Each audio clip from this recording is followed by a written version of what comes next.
Welcome to the Mike Litton Experience Podcast. Mike has over 31 years experience in real estate, finance, and investing. He's passionate about being a father, a teacher, a realtor, an investor, and a leader. Everyone has a story, and our passion is to help them tell it. And now, introducing the host of the Mike Litton Experience, Mike Litton.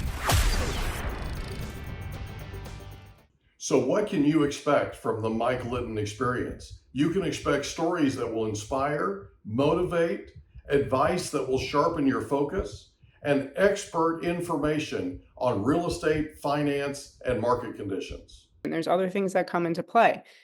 And why not avoid all that, especially if you're a parent? I know parents like, I want my kid to be a lawyer, I want to get da-da-da. What is your kid great at? What can you see in them that they're amazing at? Is it painting? What is it? Is it their imagination? Is it gaming? Go in that direction. Let's do that, because you're going to have a much easier time, because everyone wants their kids to be alive and happy and thriving. Mm-hmm. And I think they prefer that than just, being able to say my kid's a lawyer. Well, I think that's how, and it's not all of them, but I feel like that's how children end up becoming self-medicators. Well, yeah, that's right. Because they're doing what you're talking about. They're following in the footsteps of mom and dad said, I need to do this. Mom and dad said, I need to do this. Like when I was growing up, everybody told me that I was going to be a lawyer. Okay. And I went down that road. I was the captain of the debate team my junior year in high school, captain of the debate team my senior year in high school. I was one of the best debaters in the country in college. Wow. And a big, huge university that you've heard of, we absolutely shellacked them at Governor's Cup in our state championship in California. And I was one of the only people in years that had been awarded the outstanding rating, which is, they just don't dole those out. A lot of people are excellent, right? Nobody's outstanding, hardly ever. And I was. And when I beat those big, huge corporate, we were a community college. When we beat those big, huge, established universities that you've heard of, some of them in the Ivy League, one of them came to me and said, we want to offer you a full ride scholarship. And I went and visited them.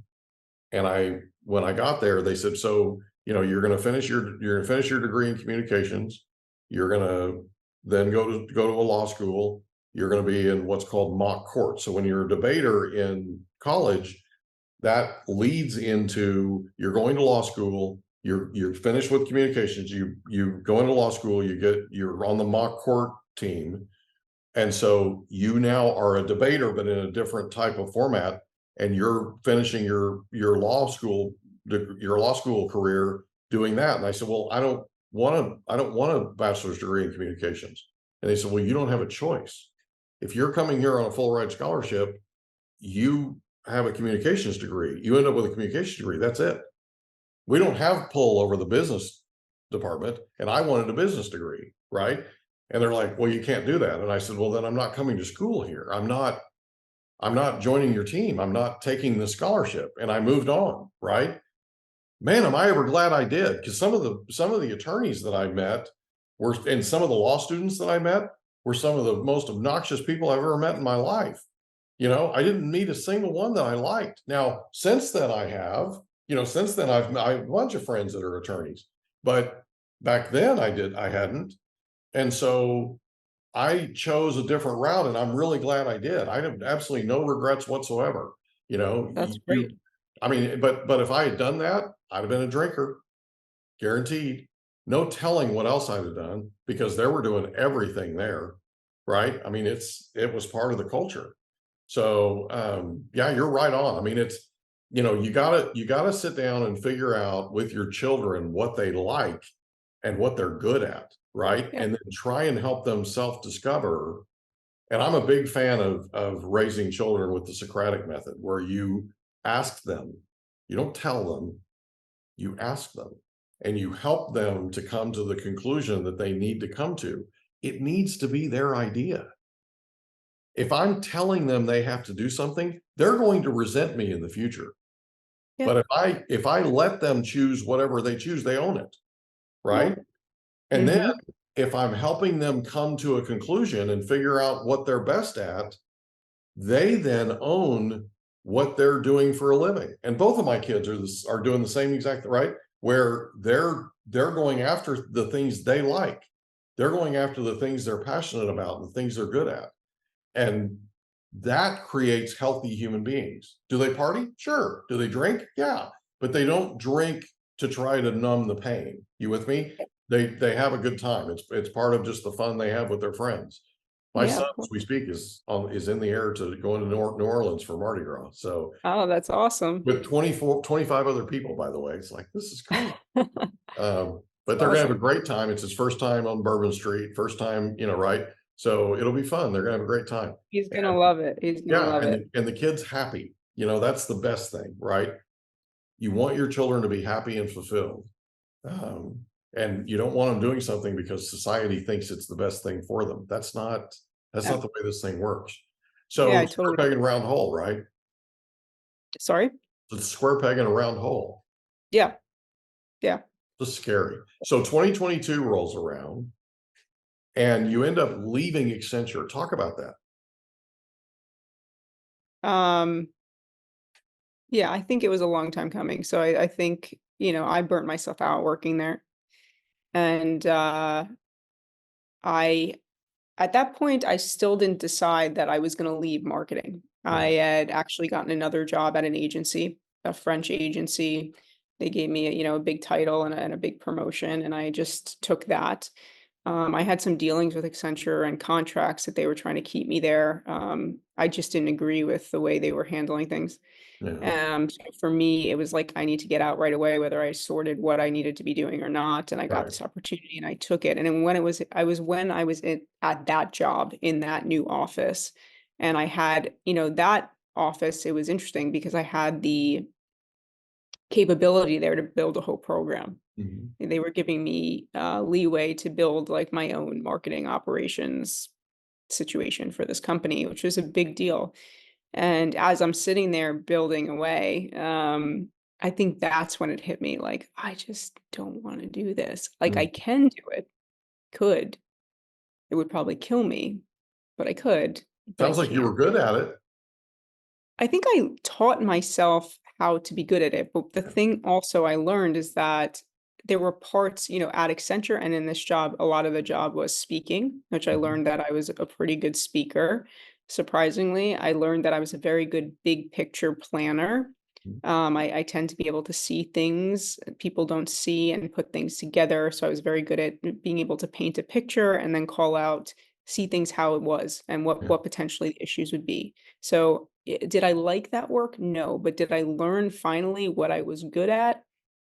Yeah, which was people. I was good at people, I was good at talking, and I was good at seeing big pictures. Yeah. Usually I was a mediator. So it was in that job that I was like, "I can't do this anymore."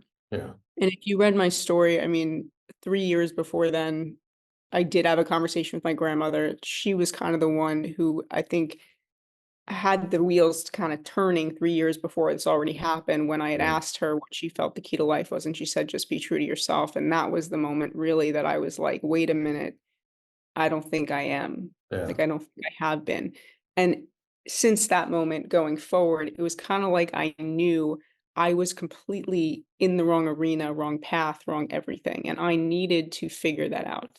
Can I ask you a question? Yeah. Do you think she knew that when she said it? Do you think she Yes, knew that you were not? I think about that all the time. 'Cause I didn't get a chance to have a follow-up with her. She died shortly after that conversation. Um, I wanna say, yeah. Yeah. I wanna say she knew something that I wasn't seeing in myself because I think she knew for a long time, under the surface, I was unhappy Yeah. all the time, Yeah. no matter what was externally being shown.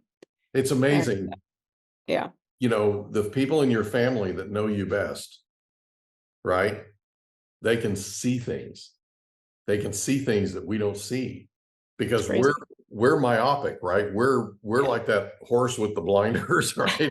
Right? tunnel vision. Yeah. we're headed this way, and we're not looking this way. We're not looking this way. We're not right. But they can Yeah. look at us and give you a 360-degree view. I mean, bless her heart. You know, that was one of the coolest things that ever happened in your life. And she was the one that pointed it out to you. It was the simplest thing, but it started the engine going, Yeah. I'd say 3 years before this happened. And then when I was there, I was like, and on top of it, when I took on the new job, the amount of stress because it was so wrong. Um, at that point, my fibro was Yeah. all-time worst, like the worst it's ever been, and I felt like I had to make a choice. Um, and Yeah, I just left. I did some time to think. I think that summer, and I decided I was going to go back to school to study wellness. And I did that because for me personally, with my journey, I'd say I was always a fit person. I always ate well, but I was a mess. Yeah. And I really didn't feel well. And I wanted to make sure I went to a school where I was studying holistic medicine, holistic nutrition, meaning that I believe that wellness is not just what you eat and your exercise routine.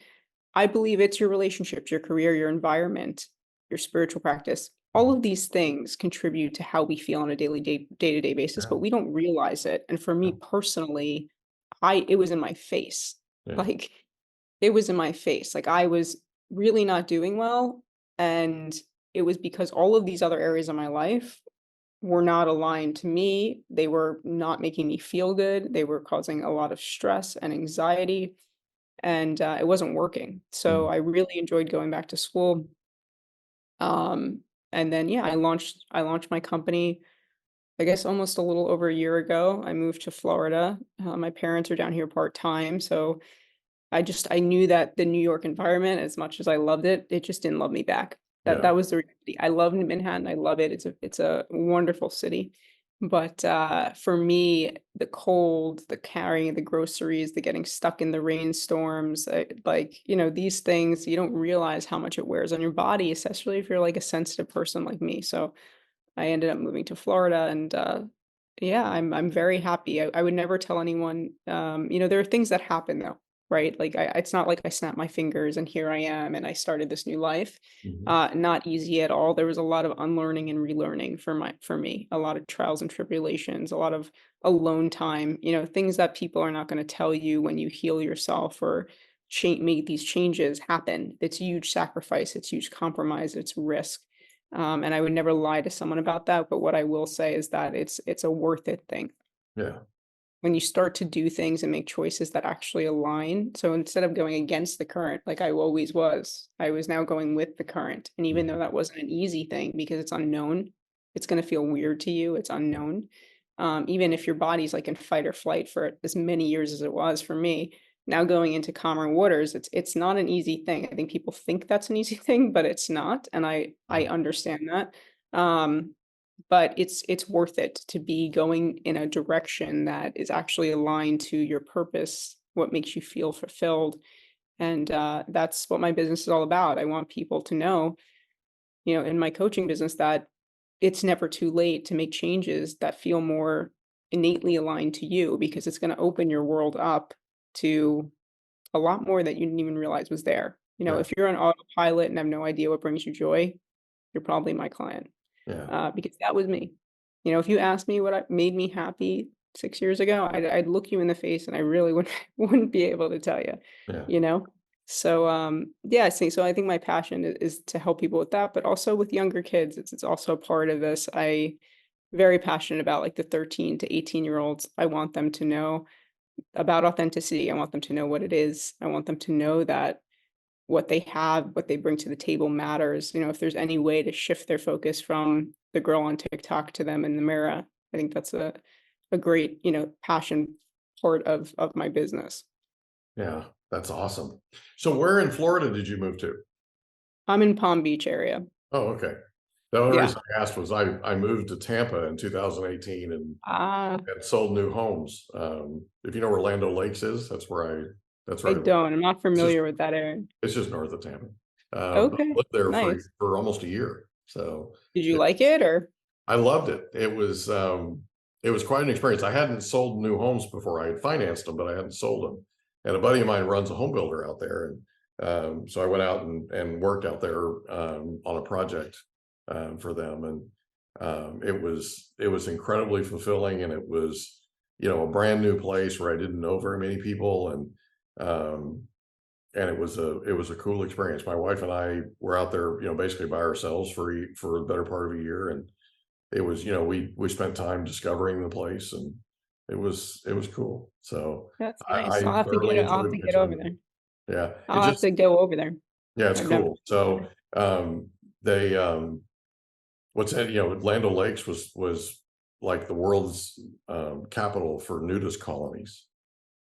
Really? Yeah. Huh. So when I looked for a hotel there, I pulled it up on Google, and there's all these colonies, all these camps, and clothing's optional. And I'm like, what?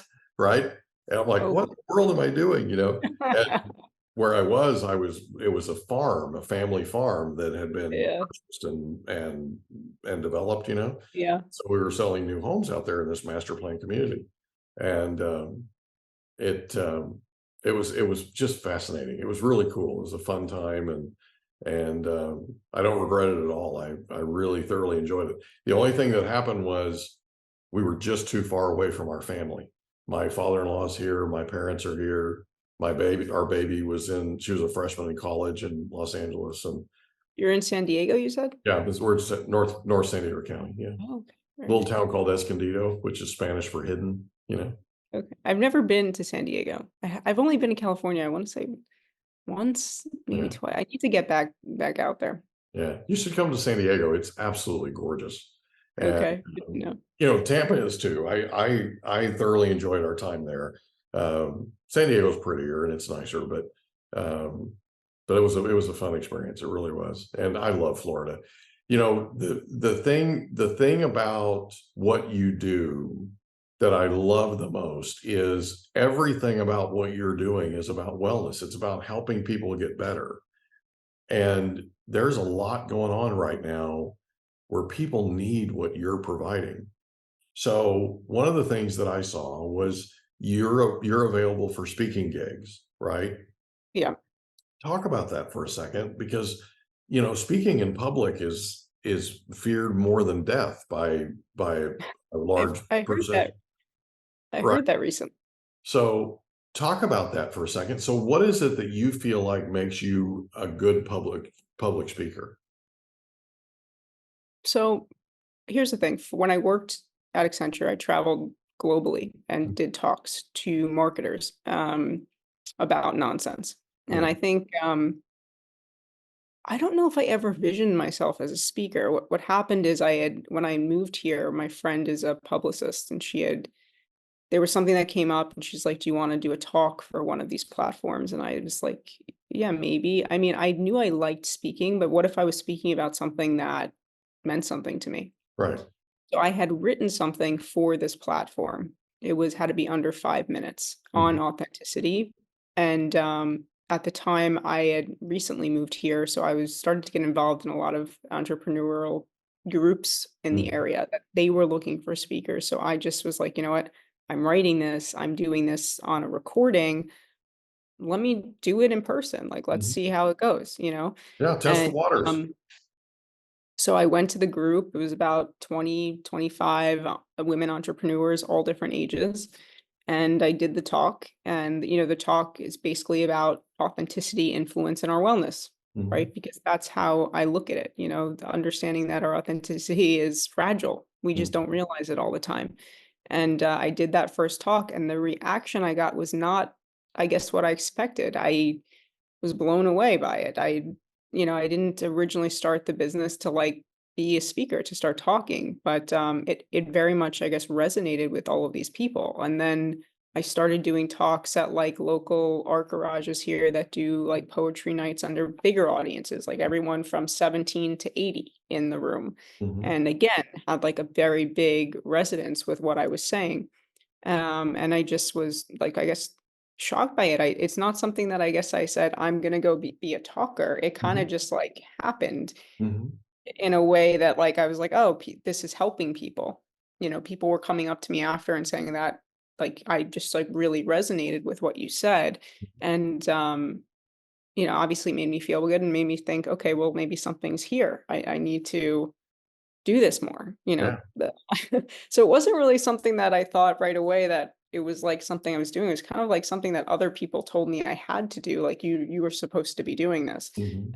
But also I really enjoyed doing it and being able to share a piece of me that hopefully inspires someone else to say to because it's really about, I think, just thinking for a second, Mhm. like where you are, Mhm. when I was in the thick of it, like it wasn't until my grandmother said that to me, or even the questions came up, you that you even realize sometimes that you're like not happy. Like Mhm. sometimes you're just like you're going every day and doing and doing. If you're not asking yourself the questions or somebody piques your interest and says something that makes you think, huh, you know, Mhm. that there's more out there. So yeah, I guess to answer your question, it just kind of happened. Just kind of happened. Well, that's actually the best way it can happen is just an organic, sort of organic approach, right? So let me ask you a question. So when people, after you speak and Yeah. people come up and talk to you and they tell you how what you just said and your presence on up in front of them on stage, right? How that impacted them. How does that make you feel? It feels good. It feels like everything that I've been through was worth it. Like It feels validation, right? yeah, it feels like when you're doing something and there's not much of an impact, and I'm not going to say this because I think regardless of what you do, whether it's real estate, you're a lawyer, you're an accountant, eh, as long as you feel like in some way, shape, or form that's part of your purpose and you're doing something for good, I think that's totally valid. Really couldn't find that in my current situation. I just couldn't. Yeah. And the reason I did this was to help people. I didn't know when I quit that agency job, I had no idea how I'd be able to, like, initially.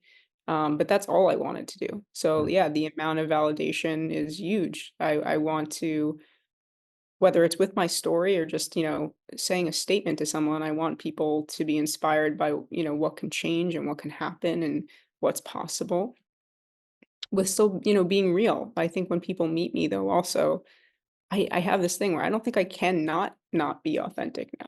Right. You know? Like, if you were meeting me in person, you'd probably notice, like, I have this air about me, like, I do not know how to fake it anymore, like, that's gone, Right. So you have to kinda walk the walk so people can see that, you know? That's Um, that's one of my people's favorite thing about me is in 5 seconds what's going on with me.